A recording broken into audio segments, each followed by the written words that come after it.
अच्छा जी, तो आज का हमारा उन्वान है मौसर तदरीस उर्दू। आप लोगों को सबको मेरी आवाज़ आ रही है?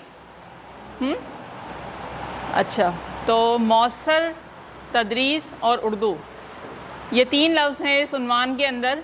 और मैं चाहूँगी कि आप लोग 1 मिनट के लिए सोचें, फिर मैं आपसे रिस्पांस लेती हूँ। अपने बराबर वाले से अपनी जो भी आपने सोचा है उसको दूसरे मिनट में शेयर करें, और तीसरे मिनट में मैं 2-4 रिस्पांस आप लोगों से लूँगी कि ये उन्वान का आप क्या समझते हैं कि क्या मतलब हो। जी, तो अब मुझे कौन रिस्पॉन्ड करना चाह रहा है? उर्दू हम किस तरह से पढ़ाएं? सही। यहाँ से कोई दे मुझे रिस्पॉन्स। उर्दू पढ़ाने का बेहतरीन तरीका, बच्चों को किस तरह से पढ़ाया जाए, समझाया जाए, उर्दू पढ़ाने का तरीका क्या होना चाहिए। सही। और अगर कोई मौसर के लफ्ज़ को वजाहत कर सकता है कि मौसर का क्या मतलब है? पुरअसर से क्या मुराद है?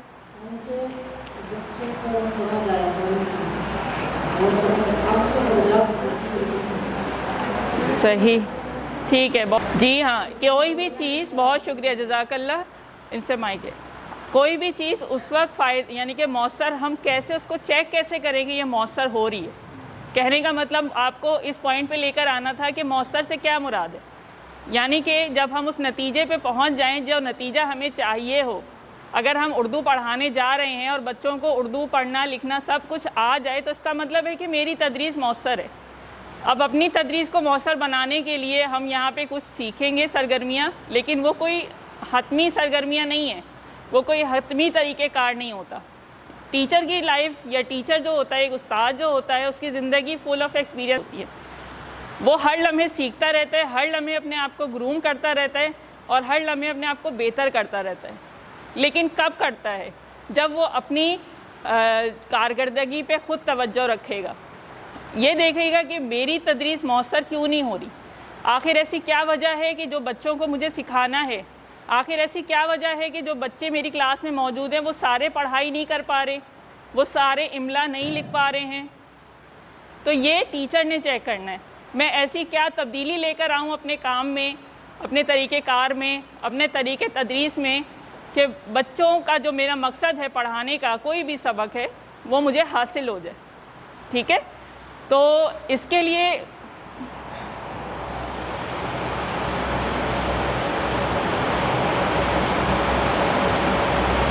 बैठक स्कूल नेटवर्क एक प्रोग्राम लॉन्च करने जा रहा है जिसका नाम है क्वालिटी इम्प्रूवमेंट प्रोग्राम। ये quality improvement programme admin level पे स्टार्ट हो चुका है, जिसमें आपके स्कूलों में जो मसाइल हैं इंतज़ामी लिहाज से, मिसाल के तौर पे बोर्ड्स की अवेलेबिलिटी या फर्नीचर की अवेलेबिलिटी, ये सारे जो मसले मसाइल हैं इनको चेक किया जा रहा है और जहाँ जहाँ पे मसाइल हो रहे हैं उनका सद्देबाब किया जा रहा है। ये इंशाअल्लाह प्रोग्राम एक्सपेंड होगा। उसके बाद ये जाएगा टीचर्स की कारकर्दगी की जांच पे। वहाँ से जब हम टीचर की कारकर्दगी को जांच कर रहे होंगे तो उसके क्या क्या तरीके हैं, हेड ऑफिस की टीम या QIP की जो टीम होगी वो ये देख रही होगी कि क्या आपने ट्रेनिंग अटेंड की है, क्या आपने जो ट्रेनिंग अटेंड की उसके मुताबिक जो आपने सीखा, क्या आपके तरीके तदरीस में आपने वो चीज़ें शामिल की हैं। तो जहाँ पे टीचर जो क्लासरूम मुशाहिदा फॉर्म है वो पूरा उसको फिल किया जा रहा होगा।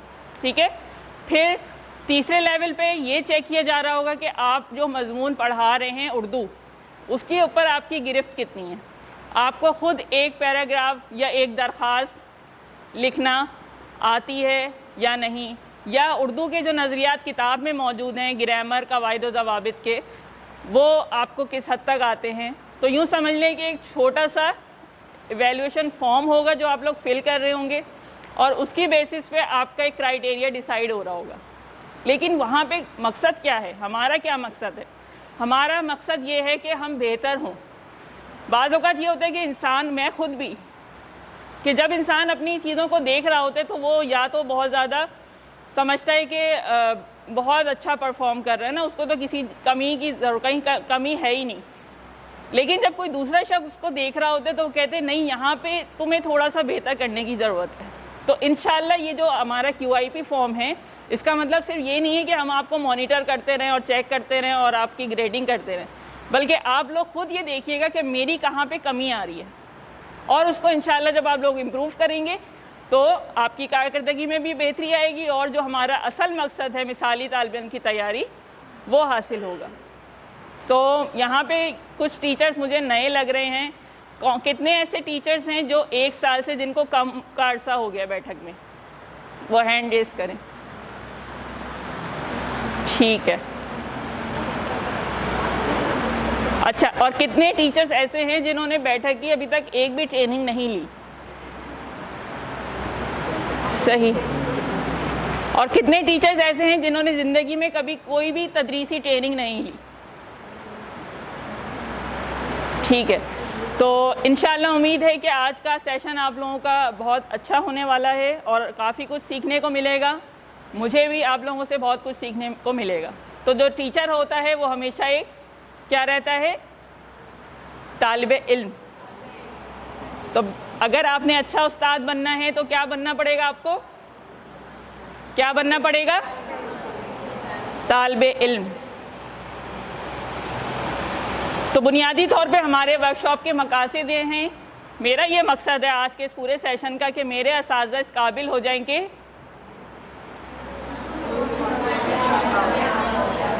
उर्दू ज़ुबान की अहमियत से आगाह हो जाएं,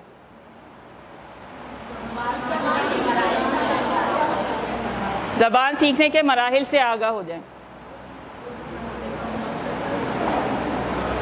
और उर्दू पढ़ाने का मौसर तरीका सीख लें। ठीक है, तो ये आज 3 मकासद में लेकर आई हूँ। तो इंशाल्लाह उम्मीद है कि अल्लाह ताला के फजल व करम से हम इसको हासिल करने में कामयाब हो जाएंगे। एक और सवाल, ज़बान क्यों ज़रूरी है? यहाँ से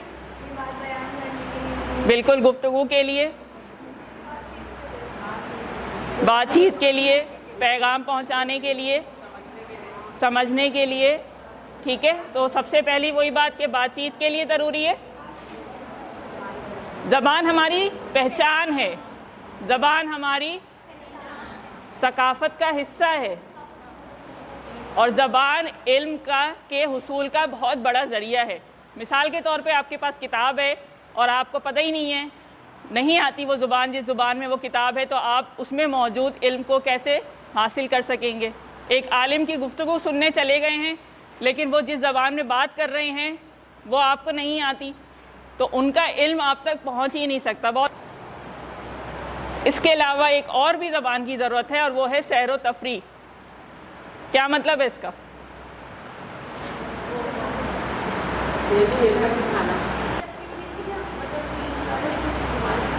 हाँ, अभी तक मैं कराची में मौजूद हूँ। मैं अराउंड 95% यहाँ पे लोग ऐसे होंगे सबको उर्दू आती है, लेकिन जैसे ही मैं चली जाऊँगी पेशावर या मैं चली जाऊँ गवादर, और या मैं मुल्क से बाहर चली जाऊँ, जर्मनी चली जाऊँ, यूरोप चली जाऊँ, तो वहाँ सबकी जगहों पे ज़बानें क्या हैं?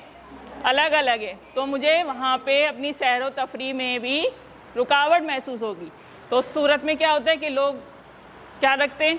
ट्रांसलेटर रखते हैं। अब तो गूगल ट्रांसलेटर आ गया, वो बड़ा अच्छा रहता है, ज़रूरी है। लेकिन उर्दू ज़बान क्यों पढ़ाई जाए? सही है, उर्दू ज़बान कौमी ज़बान है। ठीक है, बिल्कुल।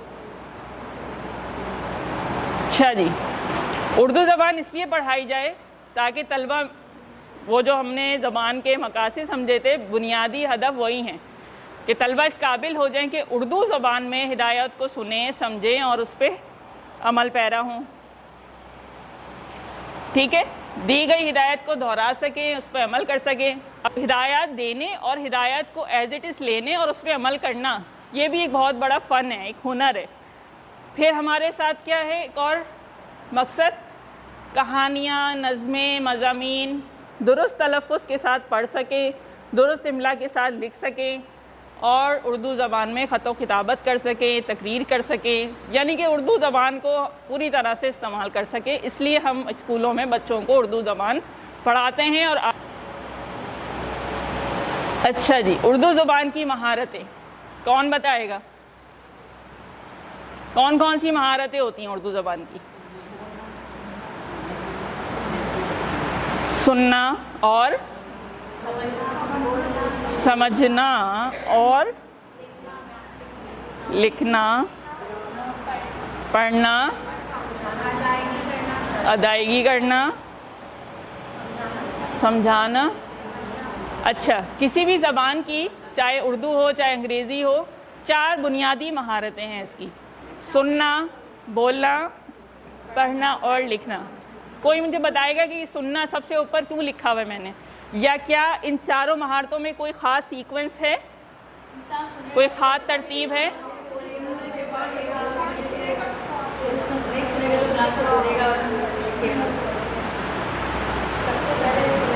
सबसे पहले सुनेगा, फिर बोलेगा, सही, बिल्कुल दुरुस्त कहा। इसकी मिसाल ऐसे है कि अंग्रेज़ के घर में बच्चा अंग्रेज़ी बोल रहा होता है, उर्दू स्पीकिंग के घर में बच्चा उर्दू बोल रहा होता है, पश्तो स्पीकिंग के घर में बच्चा पश्तो बोल रहा होता है। तो ये कैसे होता है, जबकि उसने अभी उसको कोई किताब भी नहीं दी है पढ़ने के लिए, सुन के, बिल्कुल। तो वो सुन रहा होता है, जैसे जैसे वो सुन रहा होता है। अच्छा, सुनना का मतलब सिर्फ ये नहीं कि आपके कान इस्तेमाल हो रहे हैं। ज़ुबान का ताल्लुक़ होता है माहौल से। हम लोग उर्दू फरफर बोलना शुरू भी कर देते हैं, सुनना समझना भी शुरू कर देते हैं, उसके मुहावरे और उसके अंदर जो ऐसे ज़ूमानी अल्फाज और बातें का मतलब भी समझना शुरू कर देते हैं। इसको कहते हैं कॉम्प्रिहेंशन। तो वो चीज़ कैसे आती है? वो आपके माहौल से आती है, ठीक है। माहौल के साथ अगर वो ज़बान इस्तेमाल हो रही है, आप बच्चा सुन रहा है, तब वो जाके उसको अंडरस्टैंड भी कर रहा है, क्योंकि माहौल क्या दे रहा है? एक कॉन्टेक्स्ट दे रहा है। कॉन्टेक्स्ट से मुराद ये है कि एक हालात बने हुए, ठीक है। बच्चे ने दूध गिरा दिया, अब अम्मी झाड़ रही हैं, फेस के पूरे एक्सप्रेशन आ रहे हैं, उसको डांट रही हैं, 2-4 हाथ भी लगा रही हैं, ये क्या कर दिया तुमने, दूध गिरा दिया। तो वो पूरा उसने जो लैंग्वेज सुनी, उसकी पूरी आवाज़ का उतार चढ़ाव, और उसको ये पता चल गया कि ये अल्फाज कहने किस अंदाज में हैं, किस वक्त कहने हैं। तो ये ज़बान इस तरह से कंप्लीट अंडरस्टैंडिंग के साथ, लफ्ज़ों के साथ बच्चा सुनता है और समझता है। अंग्रेज़ी में हम लोग इसीलिए मार खा जाते हैं, क्योंकि अंग्रेज़ी में हम वर्ड्स तो दे रहे होते हैं, कॉन्टेक्स्ट नहीं दे रहे होते, माहौल फराहम नहीं कर रहे होते, ठीक है। तो उर्दू की सबसे अच्छी बात यह है कि ये उर्दू है, तो पढ़ाना इसके लिए आसान है। हमारी कौमी ज़बान है, हमारा बच्चा हमारे पास आ रहा है। मेजॉरिटी ऑफ द स्कूल्स में जो है वो बच्चा घर से काफ़ी हद तक वो लैंग्वेज सीख कर आ रहा है, उसको कॉन्सेप्ट है कॉन्टेक्स्ट का।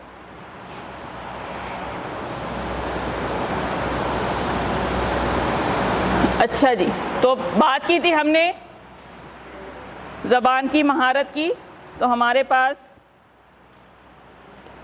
सुनने और बोलने की सरगर्मियाँ, बेसिकली जब हम उर्दू पढ़ा रहे होते हैं तो इसकी जो 4 महारतें हैं, सुनना, बोलना, पढ़ना और लिखना, ये एट अ टाइम 3-4 महारतें एक वक्त में एक्ट कर रही होती। मिसाल के तौर पे मैं आपको बोल रही हूँ, आप रिस्पॉन्ड कर रहे हैं, तो ये सुनने बोलने की सरगर्मी साथ साथ चल रही है। जब हम रीडिंग कर रहे होंगे उस वक्त हम पढ़ भी रहे होंगे, मैं बोल भी रही होंगी, या आप बीइंग अ टीचर क्लास में बोल रहे होते हैं और बच्चे सुन रहे होते हैं।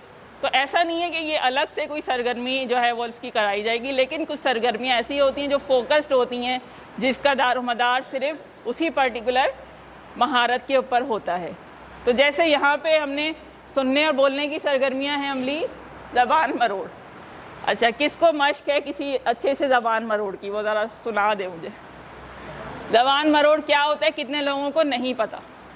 हैंड रेज़ करें। हाँ, जितने लोगों को नहीं पता, चलें जिनको नहीं पता वो मैं बता देती हूँ। ये टंग ट्विस्टर्स होते हैं, इसमें एक ही जो साउंड होती है, 1 या 2 साउंड, वो बार बार रिपीट हो रही होती है। अब मैं एक जुमला बोलूँगी तो आप लोग सब समझ जाएंगे। जैसे क्या था कि चाचा ने चाची को चांदी के चम्मच से चटनी चटाई, और कुछ लोग बीच में चांदनी चौक पे चटनी चटाई ये भी ऐड कर देते। तो ये सारे क्या होते हैं, टंग ट्विस्टर होते हैं, ठीक है, या फिर ज़बान मरोड़। और किसी को आता है इसके अलावा कोई टंग ट्विस्टर?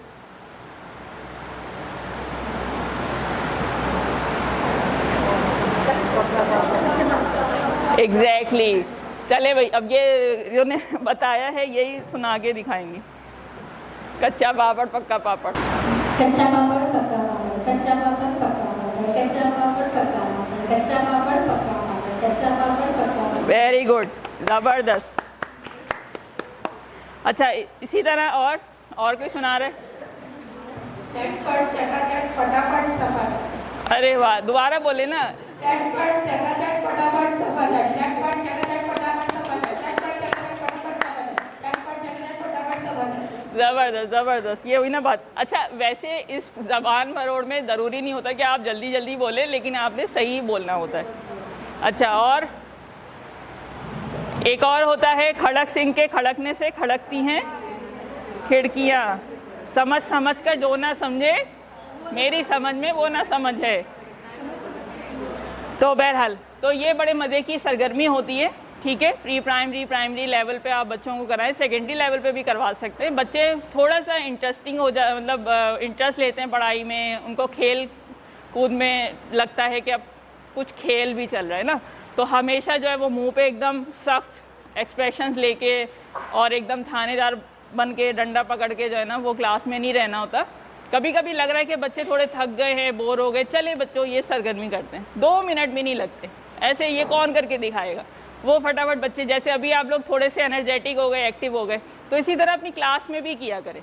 अपनी क्लास में उनको रेडी किया करें कुछ भी डिलीवर करने से पहले। पढ़ना आसान नहीं होता है, ठीक है। पूरे 5-6 घंटे क्लास में एक चेयर पे बैठे रहना ना बहुत मुश्किल होता है, और ख़ास तौर पे उन बच्चों के लिए, वो बच्चों के अंदर तो एनर्जी भरी हुई होती है। ये अगर सरगर्मी आप लोग करेंगे तो इससे क्या फ़ायदा होगा, इससे आपकी और बच्चों की बॉन्डिंग भी अच्छी होगी। वो जो कहते हैं ना बात नहीं मानते, शोर करते हैं, तो ये कुछ क्लासरूम मैनेजमेंट की टैक्टिक्स है। जो टीचर बच्चों के साथ थोड़ा सा गेम भी कर रही होती है, बच्चे शौक़ से उसकी क्लास में बैठना भी चाहते हैं, उसको पसंद भी कर रहे होते हैं, और उसके मजमून में अच्छे अच्छे काम कर रहे होते हैं, होमवर्क भी करके ला रहे होते हैं कि नहीं भैया मेरी टीचर मुझसे नाराज़ ना हो जाए, ठीक है। तो इस तरह की सरगर्मियाँ शामिल करें और साथ साथ उनको खेल में इन्वॉल्व भी करें। नेक्स्ट जो है हमारे पास सुनने और बोलने की सरगर्मी, सरगोशी मरगोशी। अच्छा, ये नाम मैंने इसको दिया, वैसे इंग्लिश में इसको चाइनीज़ विस्पर कहा जाता है, ठीक है। तो मुझे बड़ा मज़ा आया जब मैंने इसको ये नाम खुद ही दिया। खैर, अच्छा, इसमें होता क्या है, इसमें होता ये है कि क्लास के एक बच्चा, मिसाल के तौर पर ये यहाँ बैठी हुई है, मैंने इनके कान में एक जुमला कहा, ये जुमला इनके कान में, इन्होंने इनके कान में, इन्होंने इनके कान में, इन्होंने इनके कान में, वो करते करते करते करते सबके कान में पहुँचा दिया। और आखिर में जब उस बच्चे से पूछते हैं कि भाई क्या कहा था, तो पता चलता है वो कहा कुछ था और हो कुछ गया।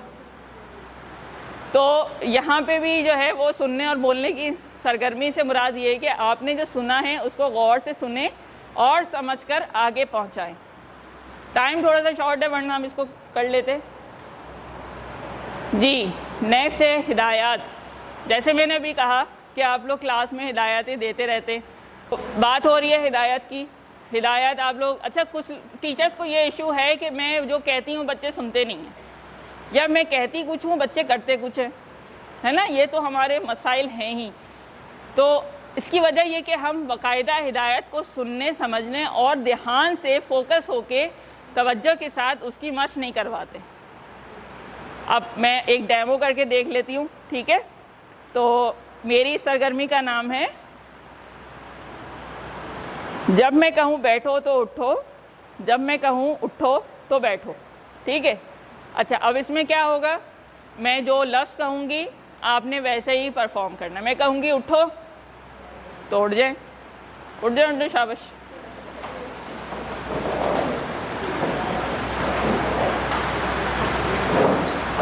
जी, अच्छा, बैठो, जल्दी जल्दी करना है, इतने आराम से नहीं करना है। उठो, हाँ, बैठो, नाश्ता आदम करवाने की सरगर्मी है। उठो, बैठो, अच्छा, ऊपर नीचे, ऊपर नीचे, पीछे आगे, उठो, ऊपर नीचे, आगे पीछे, अंदर बाहर, अंदर बाहर, छोटा बड़ा, छोटा बड़ा। अच्छा, दाएं बाएं, दाएं बाएं। अब आपने क्या करना है, अब आपने जब इसकी मशक करवा दी तो उसके बाद आपने इसको उलट कर देना है। ठीक है, उलट से मुराद ये कि अब मैं बोलूँगी बैठो तो आपने बैठना नहीं है। हाँ, अब मैं बोलूँगी अंदर तो आपने बाहर करना है। ठीक है, अब मैं बोलूँगी दाएं तो आपने बाएं करना है। ठीक है, और जो उलट करेगा वो क्या हो जाएगा, आउट हो जाएगा। चलिए, बैठो, गुड, ऊपर नीचे, दाएं बाएं, बैठो उठो। गुड, चले, बहुत ज़बरदस्त। तो ये वाली जो सरगर्मी है, जब आप इसके ऑपोजिट करवा रहे होते हैं तो बच्चे फिर वो आउट होना शुरू होते हैं और फिर कहते हैं नहीं मैं तो नहीं अब आउट होंगे। वो फोकस मज़ीद उस पर तवज्जो देते हैं। तो ये जो तवज्जो देना है कि मिस क्या कह रही हैं, ये एक बड़ी इंटरेस्टिंग सरगर्मी है। ठीक है, हालांकि इसमें कुछ भी नहीं करना, उठो बैठो आगे पीछे ही तो करवा रहे। तो ये भी सुनने बोलने की सरगर्मी है। फिर हैं आवाज़ें। आवाज़ें हमारे इर्द गिर्द बेशुमार आवाज़ें आ रही होती हैं, मसलन तोते की आवाज़। अच्छा, अब बच्चों से बोले आंखें बंद करें। अब मुझे बताएं कि मैं जो आवाज़ निकाली हूँ वो किस चीज़ की है। चले भाई, आंखें बंद कर लें। पुट योर हैंड्स, अपने हाथ आंखों पे रखें। अब मुझे आदत है बार बार इंग्लिश में इंस्ट्रक्शन देने की। अब मुझे आज उर्दू की वर्कशॉप है तो उर्दू कहना है एज मच बहुत ज़्यादा जितना मुमकिन हो सके। ठीक है, चले भाई, आंखें बंद करें सब। वो आंखें बंद नहीं करी हैं। टे टे टे टे टे, ये किसकी आवाज़ है? अच्छा, ये वाली आवाज़ तो आप पहचान ही नहीं सकेंगे। आंखें बंद करें जल्दी से। ये किसकी आवाज़ है? कितनी दफ़ा बजाई मैंने ताली? ज़बरदस्त। अब आंखें बंद करें। अब बताएं किसकी आवाज़ है ये? काएं काएं काएं, कौवे की। तो जो बच्चे एक मतलब उमूमी तौर पे जो चीज़ें वो सुनते रहे हैं और वो पहचानते रहे हैं, फिर मुख्तलिफ आवाज़ें निकालें, टैप करें या और कोई आवाज़ सुनवाना चाहें और बच्चों को बुला लें। आ जाओ बच्चों, चलो फारिग पीरियड है या थोड़ा सा टाइम मिल गया है, ऐसी ही सरगर्मी में उनको इंगेज करें बजाय ये कि वो शोर शराबा करें। सुनने बोलने की कोई सरगर्मी करवा लें। ठीक है, अच्छा, आवाज़ों में आगे हम हरूफ की आवाज़ें भी सीखेंगे। एक और बड़ी ज़बरदस्त सरगर्मी होती है जो हर लेवल पे करवा सकते हैं, प्री प्राइमरी में तो और भी मज़े की है, नज़में। जी, तो प्री प्राइमरी की टीचर कौन है?